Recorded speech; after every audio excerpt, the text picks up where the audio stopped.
My best friend stole my rich fiancé. 10 years later, at a business retreat, we reunited. She said, "Poor you, still single. Look at my husband. Rich and happy." I replied, "Meet my husband, too." When I called him, my best friend turned pale because my husband was. They say betrayal never comes from your enemies. It always comes from the places you least expect, from the people you'd take a bullet for. For me, it was Arlene. My best friend. My sister. The woman I trusted with every single secret, every victory, and yes, every heartbreak. I don't even remember a time before Arlene. We met in our freshman year of college, two broke girls with oversized dreams, huddled over a shared electric kettle in a dorm room that was always cold. I remember one night, I had a terrible flu, just shivering in my bunk. Arlene walked 2 miles in a blizzard, her face bright red from the cold, just to bring me a cup of soup from the all-night diner. That's who she was to me. We'd stay up until 3 a.m., our hair smelling like the cheap instant ramen we were eating, mapping out our futures on stolen napkins. We were going to conquer the world. We weren't just friends, we were a unit. When my father passed away during our junior year, I couldn't even get out of bed for the funeral. I remember the door to my room opening, and it was Arlene. She hadn't even called. She just drove 6 hours, walked in, and held me while I sobbed. She didn't say a word. She just held me. "It's you and me against the world, Jude," she'd always say, linking her arm with mine. "Always, Arlene," I'd reply, believing it with every fiber of my being. Always. No guy, no job, nothing is ever getting between us. What a fool I was. We were opposites, which is maybe why it worked. Arlene was the bright, shiny one. She was beautiful, ambitious, and could charm a room into silence just by walking into it. I was the quiet one, the planner, the worker. She was the one who pushed me to take risks, and I was the one who made sure we had a soft place to land. After college, we got a tiny, shoebox apartment together. We'd come home from our entry-level jobs, exhausted, and pool our spare change to buy a cheap bottle of wine. We'd sit on the fire escape, looking out over the city, and dream about the day we'd have corner offices. She was my person. My family. Then, when I was 31, and just starting to see real success with my small marketing firm, I met Warren. I met him at a charity gala my firm was helping to sponsor. He was a financial analyst for a major firm, handsome, put together, and disarmingly witty. He was the first man I'd met who didn't seem intimidated by my ambition. He listened when I talked, really listened. He'd remember the little things, like the name of my childhood dog or how I took my coffee. He was stable. He was kind. He was everything I thought I wanted. Our courtship was fast, but it felt right. He was ambitious, like me. We talked about building an empire together, about kids, about a house with a wraparound porch. It was a perfect, beautiful picture, and I was painting myself right into the middle of it. And Arlene? She was my head cheerleader. I wouldn't have had it any other way. "He's perfect, Jude," she gushed after their first meeting, which I'd nervously hosted at our apartment. "He's the one. He adores you, I can see it in his eyes." She became our third wheel, but in a good way. We'd all go out to dinner. She'd help me pick out outfits for my dates with him. She even helped him plan the proposal. I found that out later, of course. She helped him pick out the ring. It happened on a crisp October evening. It was the anniversary of our second date, and Warren had taken me to the botanical gardens. He got down on one knee right as the sun was setting, and the ring, it was a stunning, pear-shaped diamond. It glittered under the park lights, and it was exactly the one I'd pointed out in a magazine to Arlene months before. I said yes before he even finished the question. We went to our favorite Italian restaurant to celebrate, and Arlene was there, waiting at the table, a bottle of champagne already on ice. She jumped up, screaming and hugging me. I'm so happy for you, I could cry, she said, and she was crying, dabbing her eyes with a napkin. I looked across the table, my hand in Warren's, my best friend beaming at me. I had it all. A successful career just starting to take off, a future with a wonderful man, and a best friend who was my rock. I had never, in my entire life, felt so happy or so completely safe. I guess that's always when the floor gives out from under you, isn't it? It all fell apart 6 months later. One cold, rainy March evening. I was in what I called full bridal mode. The venue was booked, the large deposit paid. The caterer was chosen.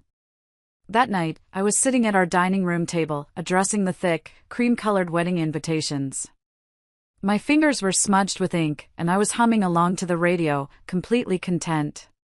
Warren was late coming home from work. This wasn't unusual. He was up for a major promotion at his firm, and the hours had been brutal. I'd kept dinner warm for him. When he finally walked in around 9 p.m., I knew something was wrong. The sound of his key in the lock was different. Slower. He didn't call out, "Honey, I'm home," like he always did. He just dropped his briefcase by the door. The sound of it hitting the hardwood floor was loud in the quiet apartment. "Warren? Honey, are you okay?" I asked, getting up from the table, wiping the ink from my hands. "You look pale." He wouldn't look at me. He walked past me, into the living room, and just stared out the window at the rain-slicked street. "Warren, you're scaring me." "Judith, we need to talk." My stomach clenched. That's the sentence that starts every ending, isn't it? The beginning of every nightmare. "Okay," I said, my voice suddenly small. "What's wrong? Is it work? Did you not get the promotion?" He turned around, and his face, it was the face of a stranger. It was agonized and pale, and I'd never seen him look like that. I don't know how to say this. Just say it, Warren. Please. Just tell me. And he did. "It's Arlene." My mind just stopped. It refused to process the words. It didn't make any sense. Arlene? What about her? Did something happen? Is she okay? Did she get in an accident? He shook his head, and a tear actually rolled down his cheek. "No. She's fine. It's me. And Arlene. Judith, I think I'm in love with her." I think I laughed. It was a short, sharp, ugly sound. "What are you talking about? That's not funny." "Arlene? My Arlene? My maid of honor?" "We didn't mean for it to happen," he whispered, and that's when I knew it was true. There it was. The classic line. The ultimate insult. As if it was some accident, like they'd both slipped on a patch of ice and just happened to land in bed together. "How long?" My voice was suddenly cold. All the warmth, all the love, it just evaporated. He flinched. "A few months. It started after the engagement party." "A few months," I repeated.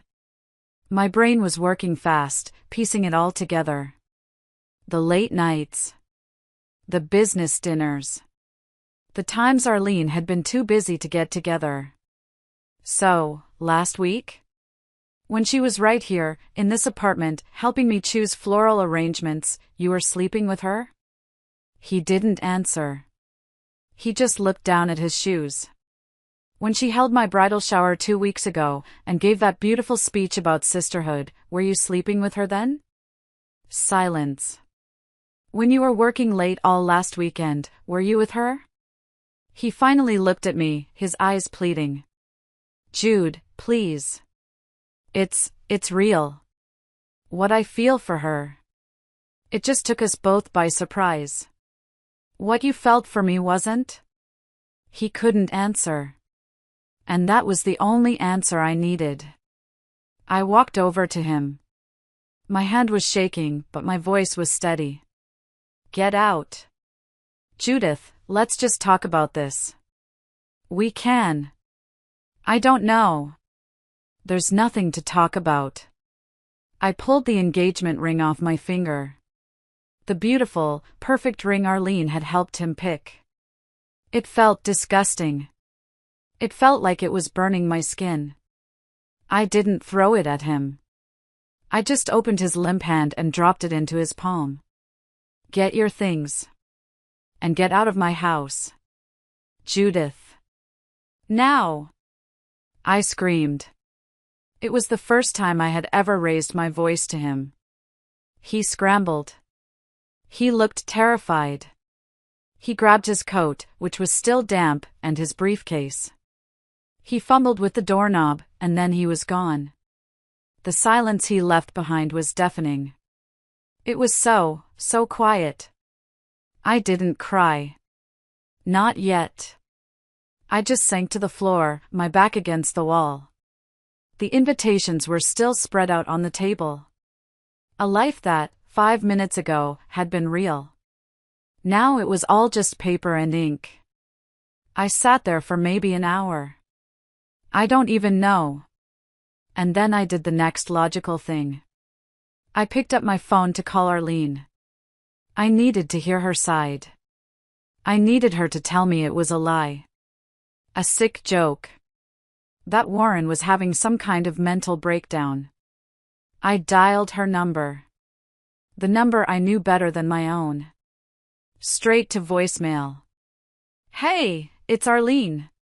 You know what to do. Her happy, bubbly, treacherous voice. I hung up. I dialed again. Voicemail. And again. Voicemail. That's when I knew. That's when the full betrayal hit me. It wasn't just him. It was her. My sister. My other half. She wasn't just with him. She was hiding.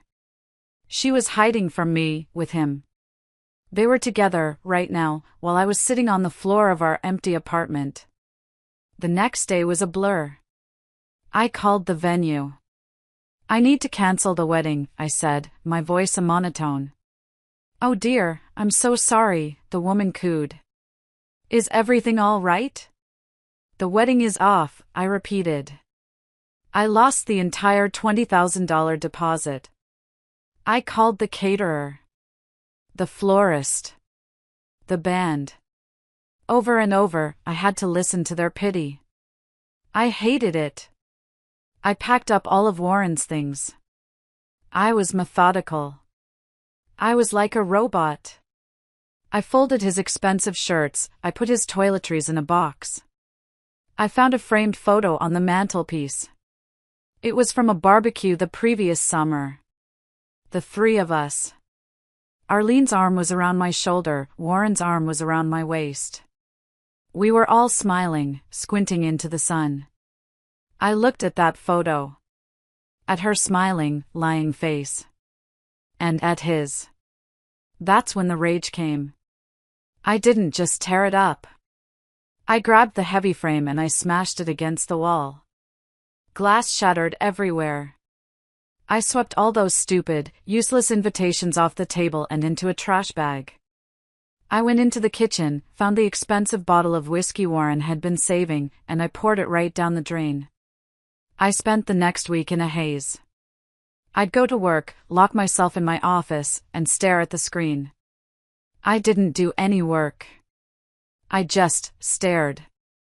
I'd come home, microwave a frozen dinner I couldn't taste, and watch TV without seeing any of it. Mutual friends called. Jude, I heard. Are you okay? I'm fine, I'd lie. Just busy with work. I refused. I refused to give them the satisfaction of knowing they'd broken me. Because that's what they wanted, wasn't it? For me to fall apart, so they could justify what they did. Oh, poor Judith, she was always so fragile. No. Not me. I found a new apartment. A small, sterile one-bedroom across town. It was ugly, with beige carpets, but it was mine. I packed my life into boxes. I threw out half of my things. Anything that reminded me of him. Of her. Every gift she'd ever given me. Every photo. I remember sitting on the floor of my empty old apartment, waiting for the movers, the rooms echoing. The loneliness was a physical weight. It was so quiet. All my plans, my future, my perfect picture, gone. It had all been a lie. But as I sat there, something else settled in. Underneath the pain, underneath the humiliation, there was a tiny, cold spark. Pain, I discovered, is a potent fuel. I channeled every ounce of that heartbreak, every drop of that rage, into the only thing I had left, my work. I made a promise to myself, sitting there on that floor. They took my love. They took my friend. They will not take my future. They will not take my dignity. They will not break me. This wasn't an ending. It was a beginning. The next 10 years were a grind. That's the only word for it. A relentless, soul-consuming grind. I didn't just survive, I decided I was going to thrive. I was left to pick up the pieces, and I was going to build a fortress out of them. A fortress so high, they could never even touch the walls. In the early days, my company was just me and one part-time intern in an office that was barely bigger than a closet. I'm not kidding. It was a rented room in the back of a dentist's office, and it always smelled faintly of mouthwash. I'd get there at 7 a.m. and leave at 10 p.m. I'd stare at spreadsheets for hours, my eyes burning, running on stale coffee and pure, uncut determination. I took every meeting, even the ones I knew were a waste of time. I pitched every client. I learned to network, to be bold, to walk into a room and ask for what I was worth, even when I felt worthless inside. I still have the notepad from that first year. Every single page is filled with names and numbers of potential clients I cold called. Most of them are crossed out. But a few aren't. Those are the ones that built this. Every small win fueled me. Signing a new client. Securing a line of credit from a banker who looked at me like I was a child. Landing a project that was, by all rights, too big for me, and then working 72 hours straight to nail it. All of it reminded me that my future didn't belong to them. It was mine. I moved out of the tiny, ugly apartment. I bought a small condo in a better part of town. It was mine. I signed the papers myself. No one could take it from me. I remember the loneliness of those years. It was a constant companion. I'd come home to my new, quiet condo, microwave a frozen dinner, and eat it standing at my kitchen counter, going over client notes for the next day. I'd fall asleep on the sofa with my laptop still open on my chest. There were moments of weakness. Of course there were. I'm human. Moments I'd see a happy couple walking in the park, holding hands, and feel that sharp, familiar sting. Moments I'd hear a song Arlene and I used to love, that awful 80s pop we'd dance to, and I'd have to pull the car over because I couldn't see the road through my tears. But I never let it stop me. I'd cry for 10 minutes, wipe my face, and get back to work. By the 5th year, my company had exploded. We'd landed a major national account. The dentist's office was a distant memory. I signed a lease on a sleek, beautiful office space on the 20th floor of a downtown building. The kind with floor-to-ceiling glass walls and a panoramic view of the entire city. I hired a real staff. 10, then 20, then 50 people. I gave them benefits, a 401 paid vacation. I was building something real. I remember standing in that empty office before the furniture arrived, just looking out at the city lights. 10 years ago, I was sitting on the floor, addressing wedding invitations, about to lose everything. Now, I was the CEO. My name was on the door. I finally felt like I could breathe. I was no longer poor Judith, the woman who got dumped. I was Judith Evans, founder and CEO. My professional life was soaring. But my personal life, it was quiet. People at work, my new friends, they'd often ask, "Judith, you're amazing. You've built this incredible company. Why aren't you married? You don't even date." I'd laugh it off. "Oh, I'm married to my work," I'd say, which was the acceptable answer. Or, "I just haven't found the right person." But that was a lie. The truth? Trust doesn't come easily anymore. How could it? The man I was going to marry, the man I trusted with my heart, had thrown it away for a shinier model. And the woman I considered my sister, the woman who knew every single one of my secrets, had been the one to twist the knife. Losing them both, in one single blow, it leaves scars. Scars so deep you don't even know they're there until you try to get close to someone again. I tried dating, a few times. A nice lawyer. A kind architect. Men who were, by all accounts, great catches. But I'd flinch when they got too close. I'd find reasons to end it. He was too nice. He was boring. The truth was, I was just terrified. I was waiting for the other shoe to drop. Waiting for the betrayal. So I stopped trying. I decided I was fine on my own. I had my company. I had my beautiful condo. I had a small, tight circle of friends who had proven their loyalty over years. I wasn't lonely. I was just guarded. And then, there were the rumors. About Arlene and Warren. I didn't seek them out. But the world has a way of making sure you hear things you don't want to. I ran into an old college acquaintance at a coffee shop. "Oh my God, Judith Evans? Is that you?" she gushed. After the usual small talk, she said, "Oh, did you hear about Arlene and Warren? They got married, you know." I just smiled and nodded. "Oh, did they?" "Yes. A huge, lavish wedding in the Maldives. Just stunning. They bought this enormous mansion in the suburbs. Warren's climbing the corporate ladder, just got another huge promotion. And Arlene? My goodness. She's a fixture at all the high society charity events. Her picture is in the paper all the time. She runs the biggest fundraiser in the city. Their life sounded perfect. On the surface. Untouchable. "That's nice," I said, stirring my coffee. Good for them. But as I walked away, I felt that old, familiar ache. Not jealousy. Something else. Pity. I knew something she didn't. I knew what their foundation was built on. You can't build a mansion of happiness on the rubble of betrayal. It doesn't work. It's just a house of cards. I often wondered, late at night, how much of it was just for show. Did Warren feel a pang of guilt when he looked at her?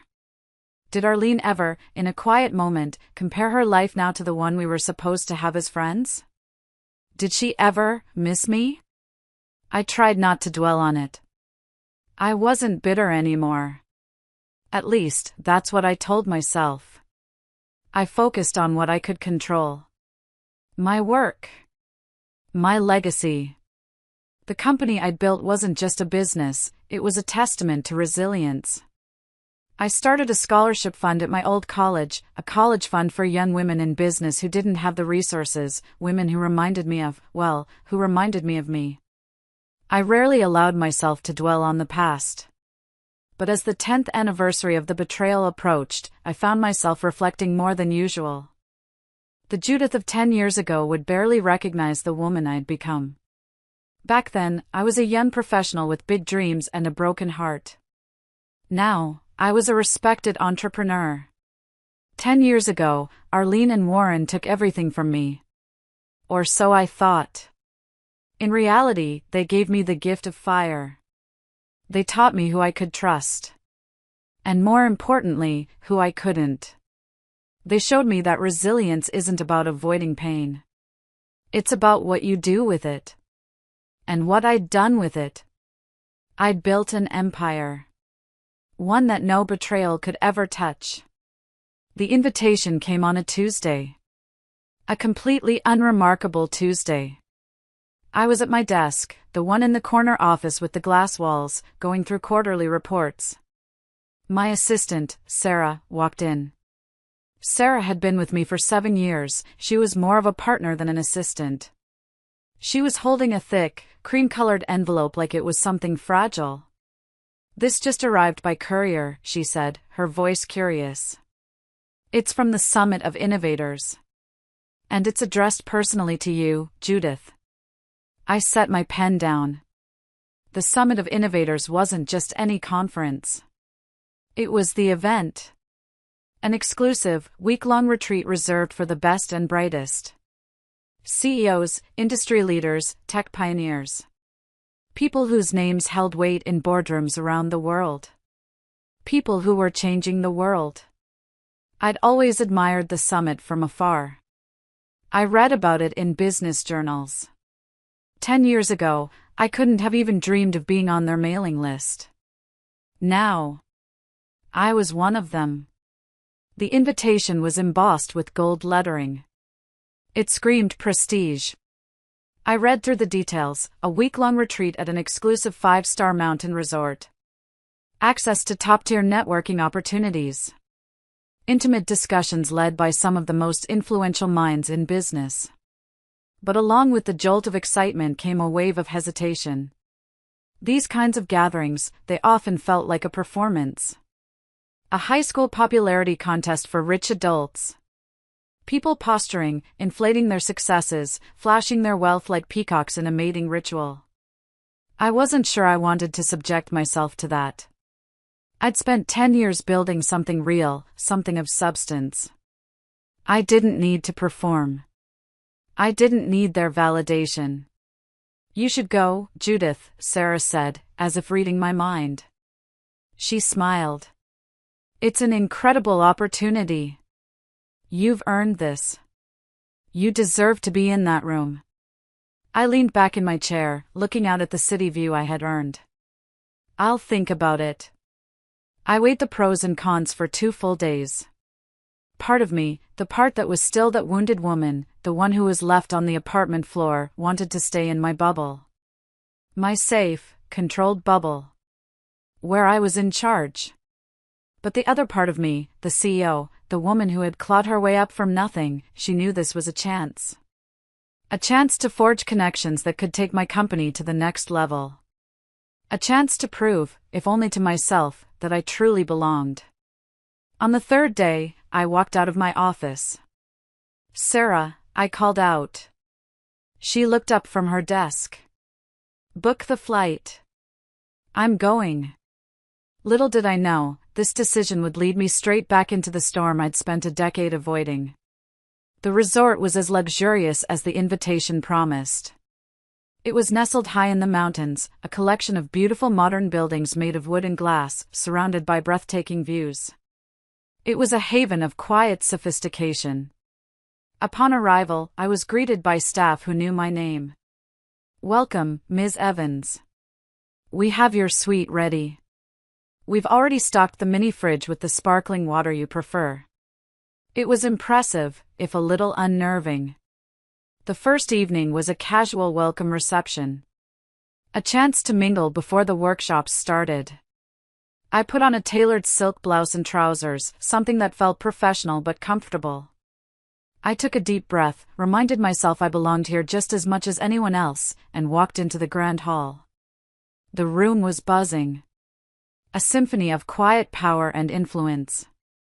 I scanned the faces, recognizing some from the covers of Forbes and Fast Company. I grabbed a glass of champagne, reminded myself to be confident, and started a conversation with a venture capitalist from San Francisco. We were deep in a discussion about emerging markets, and I was actually enjoying myself. I felt confident. I felt good. And that's when I heard it. A voice behind me.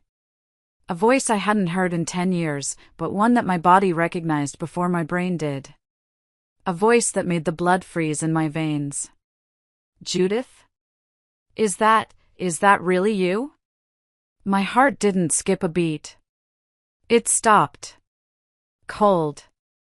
I closed my eyes for just 1 second. I composed my face. I would not let her see me shake. I turned, slowly. And there they were. Arlene and Warren. My past, staring me in the face. They looked different. Arlene's beauty was still striking, but it was sharper now. It was a high-maintenance beauty. Her dress was designer, probably cost more than my first car, but there was something tired in her eyes that her expensive makeup couldn't hide. Warren had aged, too. He'd put on weight around the middle, and his self-assured smirk looked practiced. The surprise on their faces was almost comical.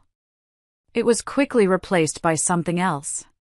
Something I recognized. Unease. They hadn't expected me to be here. In this circle. In their world. 10 years ago, they had been the ones with the lavish wedding and the mansion. They had written me off as poor Judith, left behind in the dust. I didn't flinch. I didn't gasp. I didn't show any reaction beyond a polite, cool nod. Arlene. Warren, I said evenly. My voice was steady. I was proud of that. It's been a long time. Arlene recovered first. Of course she did. That fake, bright, high society smile snapped into place like a mask. Jude. My goodness. I didn't expect to see you here. The here was emphasized just slightly. As in, here with people like us. Life takes us in unexpected directions, I said, my tone casual. I took a small sip of my champagne. Warren just stared, his drink halfway to his lips. Judith. Wow. You look amazing. Really. Successful. Thank you, Warren. You look, well. For a moment, the three of us just stood there. The weight of 10 years of unspoken history, of betrayal, of pain, hanging heavy between us.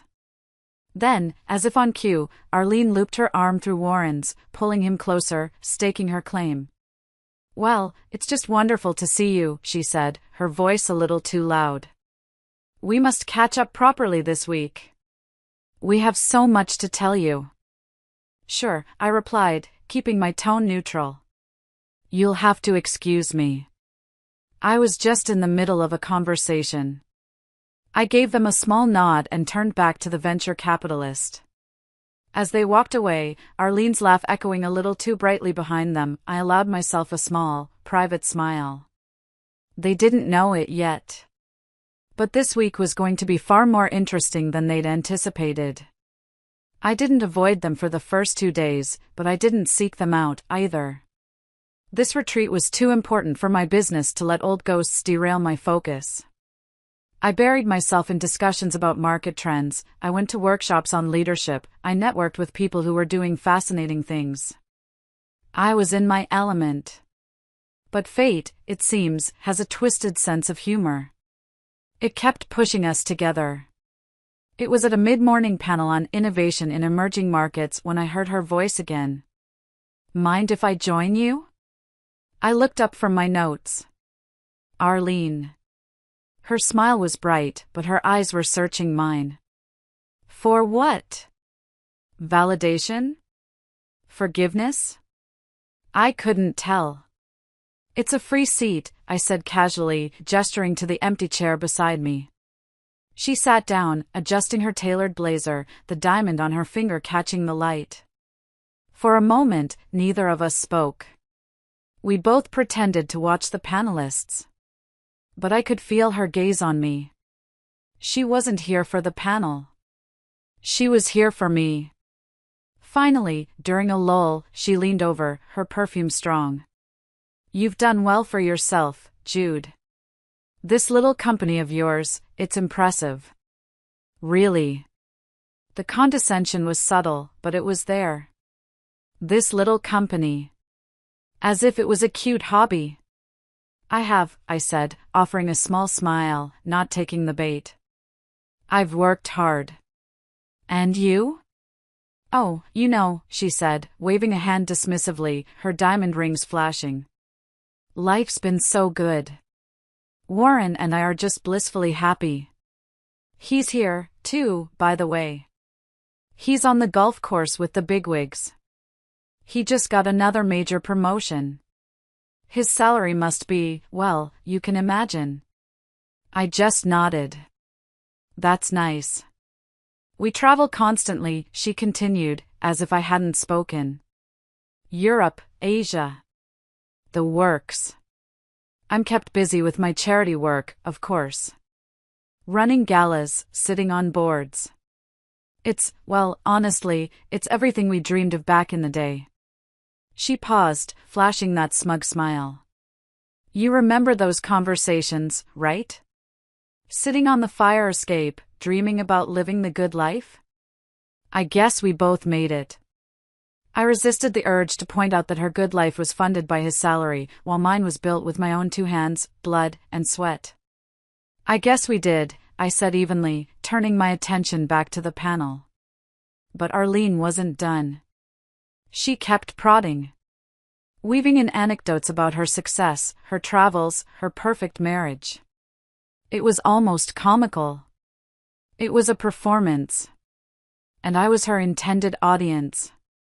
Here we were, surrounded by some of the most brilliant minds in the industry, and all she could focus on was trying to prove to me that she had won. At lunch, the reunion took another turn. I'd just finished a fascinating conversation with a potential investor from Germany. I was feeling great. I turned from the table, and I saw Warren walking toward me. Alone.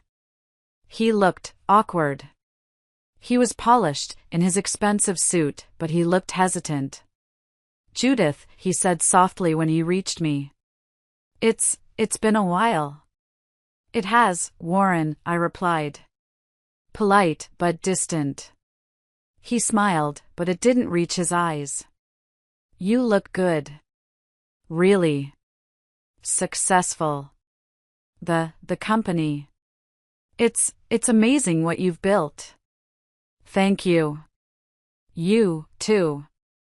For a moment, we just stood there. The silence was heavy. I could feel him searching for the right words.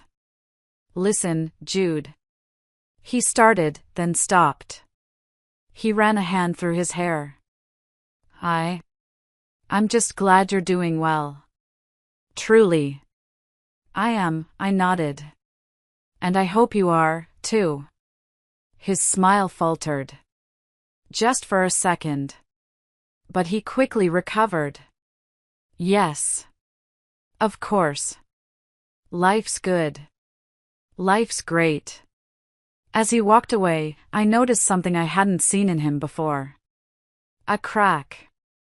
A tiny crack in his confident, master of the universe facade. It was tiny, but it was there.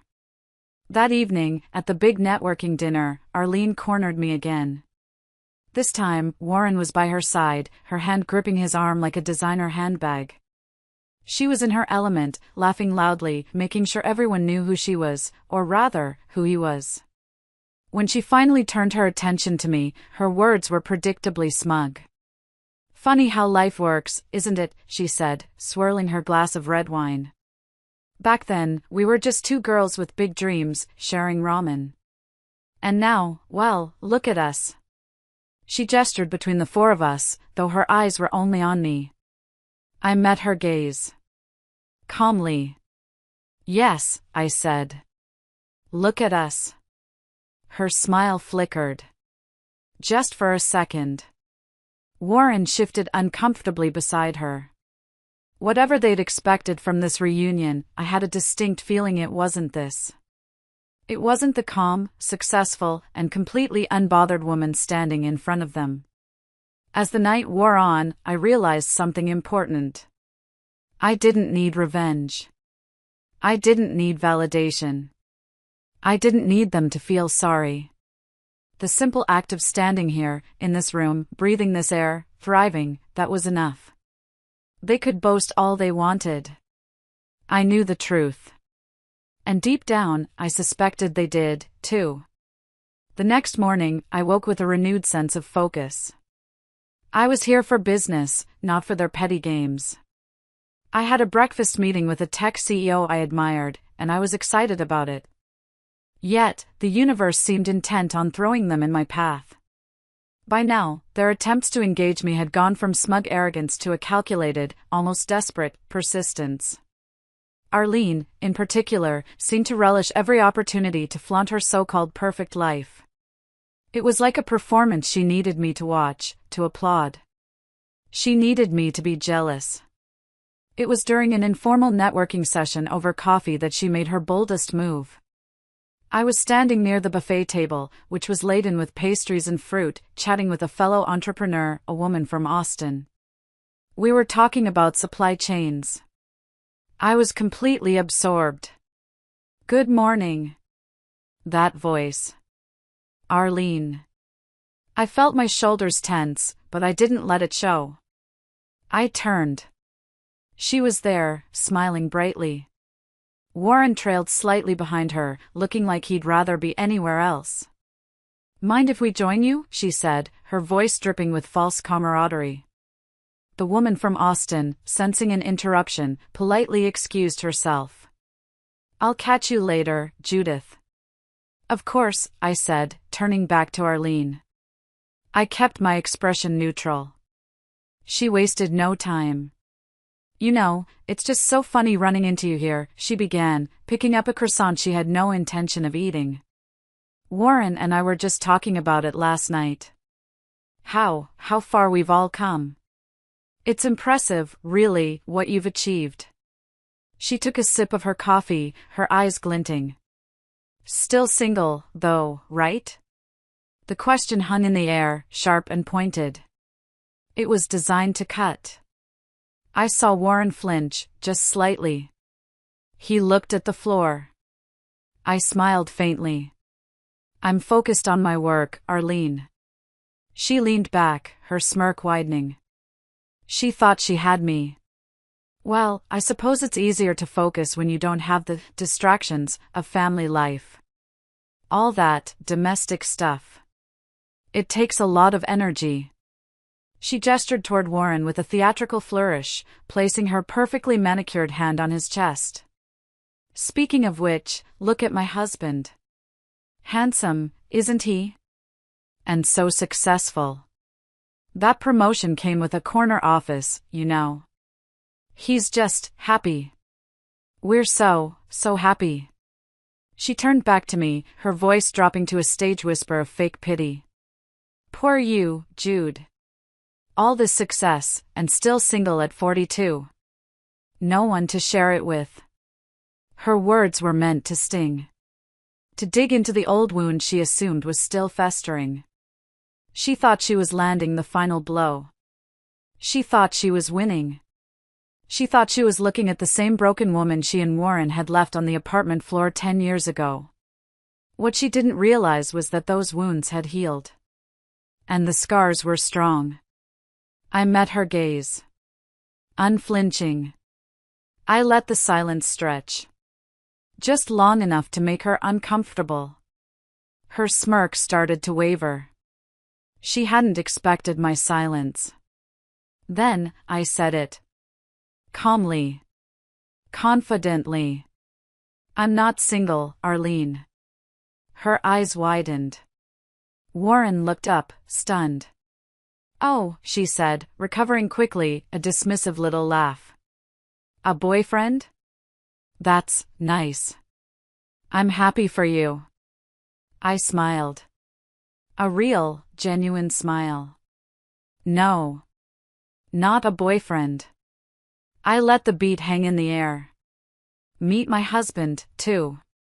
The words landed like a thunderclap. Arlene's smirk froze. Her face went pale. I could see the blood drain from it. Warren looked equally stunned, his coffee cup faltering on its way to his lips. Your husband?" Arlene stammered. For a moment, the only sound was the murmur of conversations around us, all of them oblivious to the seismic shift that had just occurred. I glanced at my watch, as if the moment was of no great consequence. "Excuse me," I said, my tone as casual as if I were discussing the weather. "I need to make a quick call." He was supposed to be here by now. Leaving them in stunned, frozen silence, I walked away, pulling out my phone. The truth? I wasn't making a call. I didn't need to. My husband was already on his way. He was flying in to join me for the last 2 days of the retreat. But the dramatic pause, it served its purpose. I could feel their eyes on my back as I stepped outside into the cool mountain air. The tension between them was almost palpable. I took a deep breath. And I smiled. I returned a few minutes later, composed and collected. The room had shifted. Arlene and Warren were still standing in the same spot, not talking, just frozen. As I rejoined the room, the main doors of the hall opened. And my husband entered. Howard. Howard has a way of commanding attention without demanding it. He's not flashy. He's solid. He's tall, and he carries himself with a quiet confidence that's magnetic. He's the warmest, kindest man I've ever known, but he's also one of the most brilliant. He's elegance personified. His entrance was like the opening act of a symphony. He paused at the door, scanning the room. People whispered his name. Recognition sparked like wildfire. Is that Howard Sterling? The Howard Sterling? From Sterling Tech? What's he doing here? He wasn't just my husband. He was a force in his own right. A titan in the tech industry. A leader whose accomplishments had set new benchmarks. A name that everyone in that room, including Arlene and Warren, knew and respected. Arlene's expression was priceless. Her confident facade just crumbled. Her mouth was slightly agape. Warren looked like he'd seen a ghost. Howard spotted me. His entire face lit up with that warm, genuine smile that always made me feel safe. He walked over to me, ignoring the stares. I walked to meet him, taking his hand with a quiet pride. He leaned in and kissed me, soft and real. "Everything okay, honey?" he asked softly, just for me. "Your flight was good?" "Perfect," I replied, squeezing his hand. I turned back to the room, but my eyes were on Arlene. "Everyone," I said, my voice carrying just enough authority to cut through the murmurs. "This is my husband, Howard." The room erupted in applause. Though, it wasn't for me. It was for him. People started moving toward us, eager to shake his hand, to introduce themselves. Arlene and Warren just stood there, clapping mechanically, their smiles frozen and forced. I could see the wheels turning in Arlene's mind, trying to reconcile the woman she thought she'd left behind, poor, single, broken Judith, with the woman standing before her now, holding the hand of Howard Sterling. As the applause died down, I caught Warren's eye. He looked away. First. For the rest of the day, their bravado was gone. Arlene didn't approach me again. Warren avoided even glancing in my direction. The tables had turned. And they both knew it. That night, as Howard and I shared a quiet dinner on the terrace of our suite, I reflected on the moment. 10 years ago, they had taken something from me I thought I couldn't live without. But in doing so, they'd given me the fire to build a life far greater than anything they could imagine. And now I was free of them. Truly free. Watching Howard move through the crowd was, well, it was something. He was gracious, he was warm, he remembered names. People were drawn to him. And I was the woman standing proudly by his side. Arlene and Warren were still standing near the buffet table, looking completely lost. Their earlier confidence had evaporated, leaving behind two very confused, very small-looking people. I made my way toward them, Howard catching my eye as I approached. His smile was subtle but knowing. He'd pieced together the situation long before I reached him. He knew exactly who they were. I had told him my story, all of it, years ago. "Arlene," I said, my voice calm but firm. "I'd like you to meet someone." Arlene turned, and the color drained from her face as Howard stepped forward, his hand extended. Warren, standing beside her, seemed frozen in place. Howard, ever the gentleman, didn't wait for them. "Hello," he said, his tone warm but unmistakably authoritative. "I'm Howard. You must be Arlene. And you're Warren." Arlene took his hand mechanically. Her smile was stiff, faltering. "Howard. Howard Sterling. It's an honor. I've read all about your work." Warren just nodded, speechless, and shook Howard's hand. "It's always nice to meet Judith's old friends," Howard said smoothly, slipping his arm around my waist, pulling me close. "She's told me so much about her past. It's always nice to finally put faces to the names." The subtle jab, the echo of my words, wasn't lost on Arlene. Her cheeks flushed faintly. "Yes," Warren finally managed, his voice strained. We were just saying how impressive Judith's accomplishments are. What she's built." Howard smiled, his eyes fixed on me, and the love in that look was so real, so tangible, it warmed me from the inside out. "She's incredible, isn't she? The way she built her company from the ground up, with nothing but her own integrity and grit. I'm the lucky one. I tell her that every day." Arlene's polite, frozen smile wavered. "This wasn't just my husband. This was my partner. My champion. This was a man who saw me, and loved me, and wasn't afraid to say it in front of anyone." It was the complete opposite of what Warren had been, and it was the complete opposite of the accessory Arlene had treated him as all weak. The irony wasn't lost on me. 10 years ago, Arlene had stolen what she thought was the pinnacle of my happiness, a man with a good salary and a promising future. Now, standing before her was the man who not only eclipsed everything Warren had been to me, but who also symbolized the life I'd built in the aftermath of their betrayal. It wasn't just Howard's presence that stunned them. It was what he represented. His achievements, his influence, his undeniable stature. He was everything they had pretended to be, but weren't.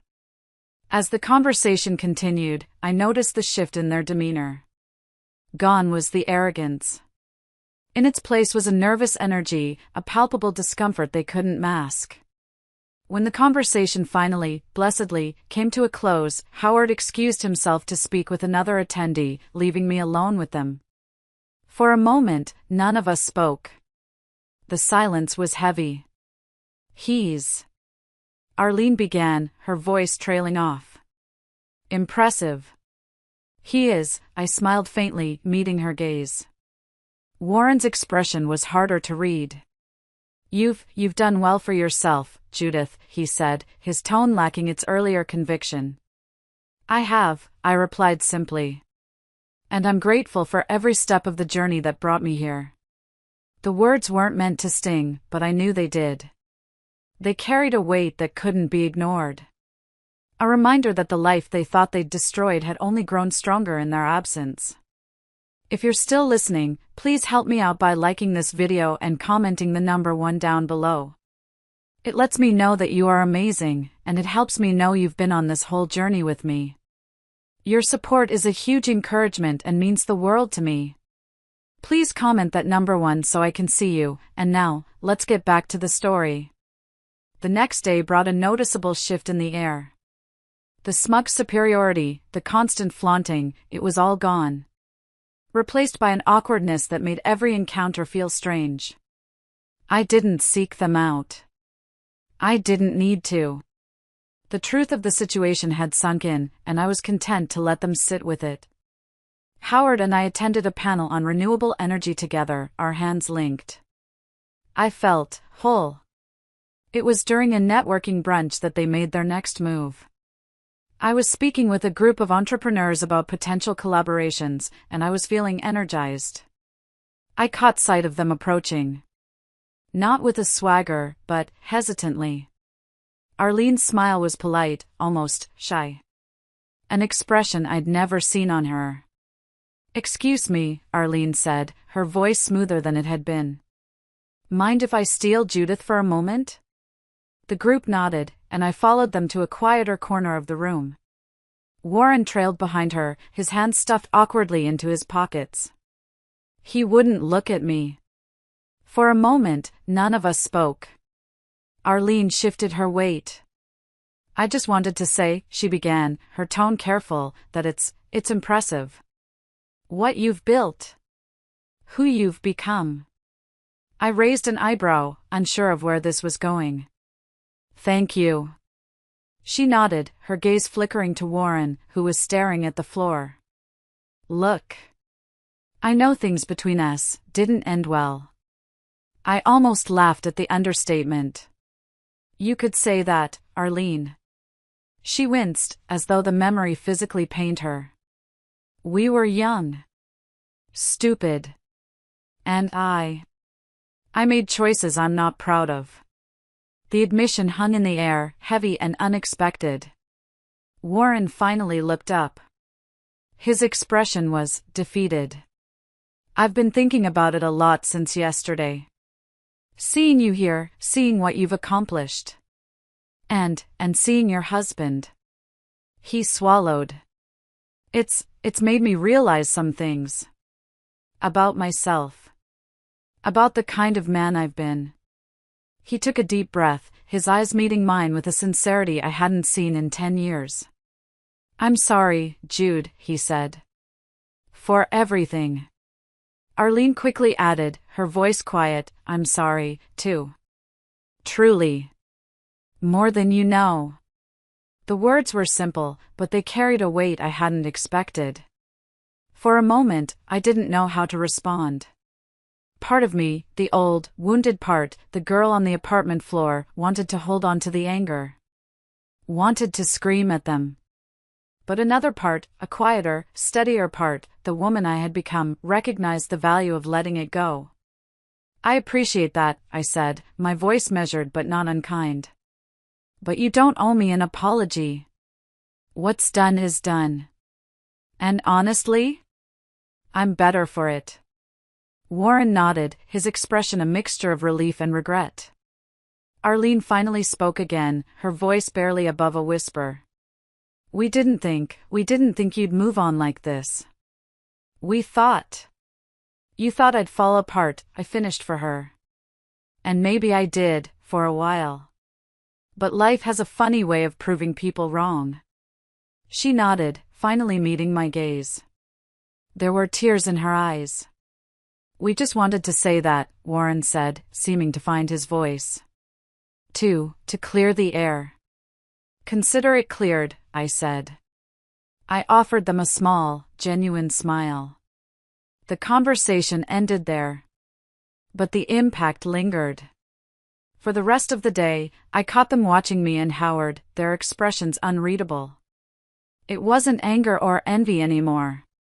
It was reflection. Perhaps even regret.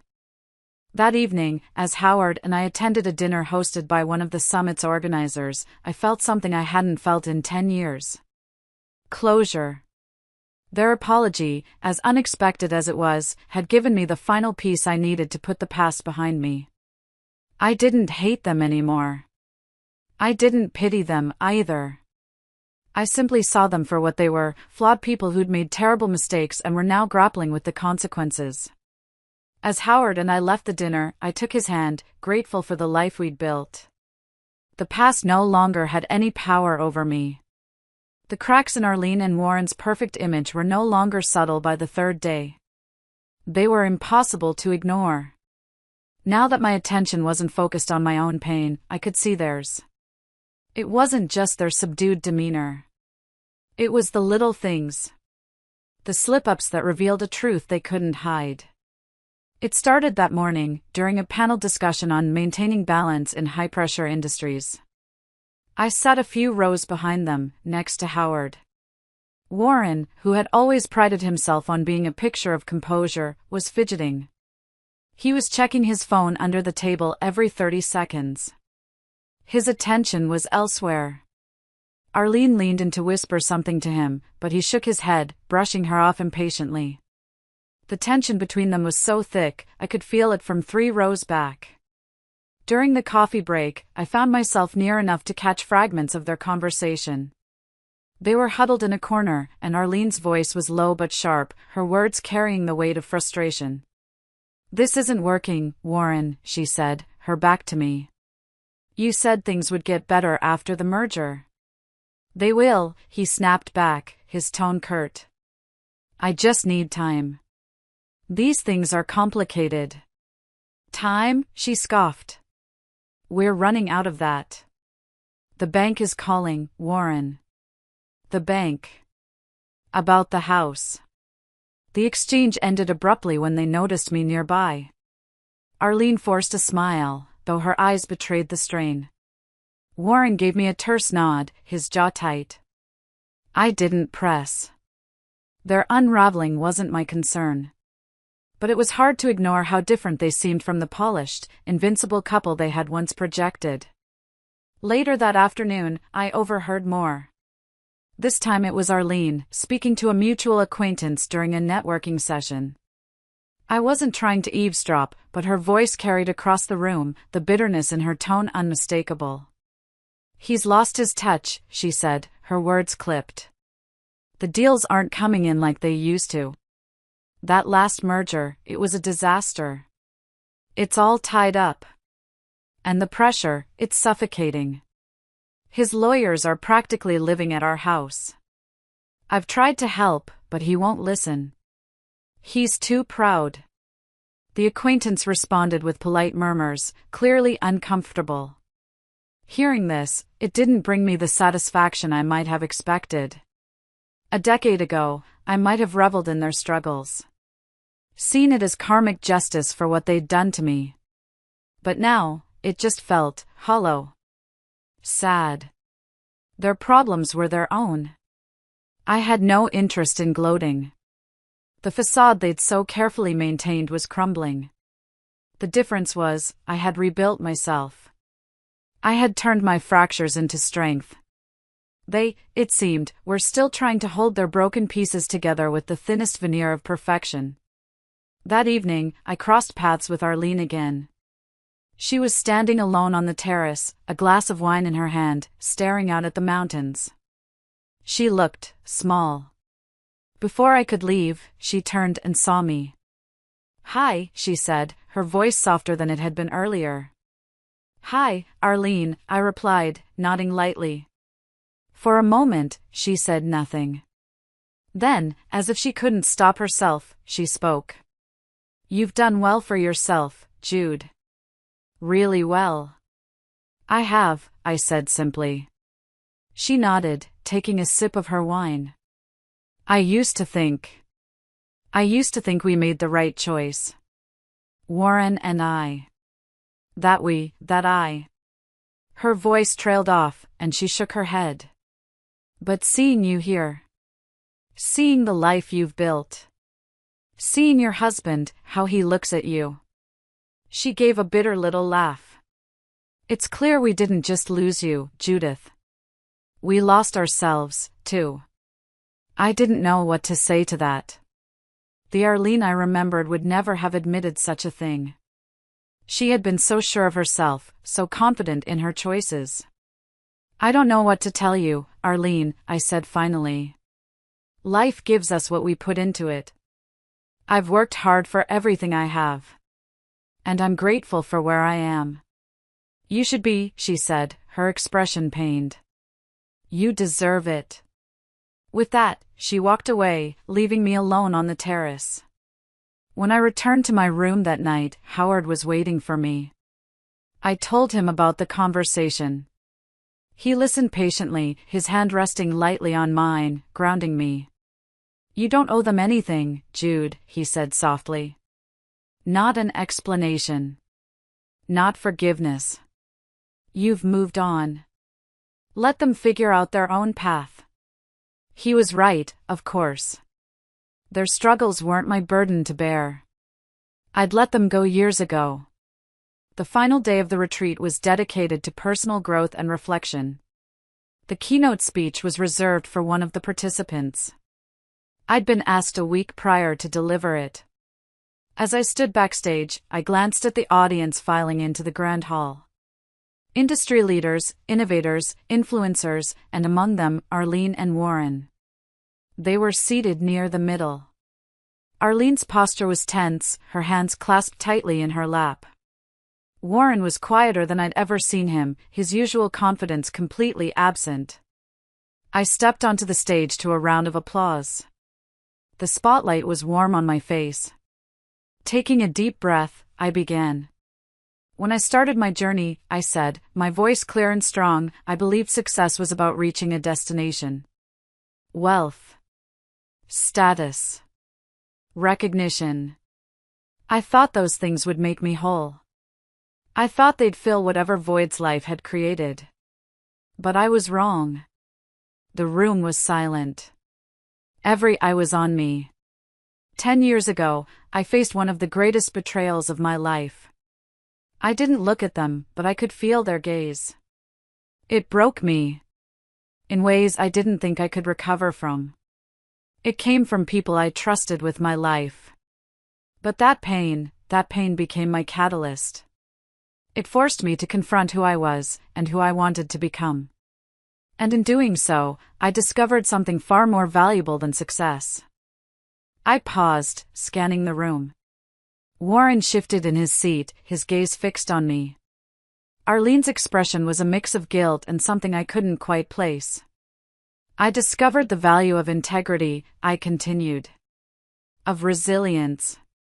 Of surrounding myself with people who lift me up, rather than tear me down. The success I've built isn't just mine. It's a reflection of the people who believed in me when I didn't believe in myself. It's a testament to the power of community, of trust, and of authenticity. The applause that followed was humbling. But I wasn't done. "But this journey," I said, "hasn't just been about professional growth. It's been about letting go. Letting go of resentment. Of anger. Of the past. Because holding on to those things only holds you back. It doesn't hurt them. It only hurts you." And I learned that real success isn't about what you achieve. It's not about the car, or the house, or the title. It's about who you become along the way. It's about finding a life that is authentic, and a love that is real. When I finished, the room erupted in a standing ovation. As I returned to my seat, Howard squeezed my hand, his eyes shining with pride.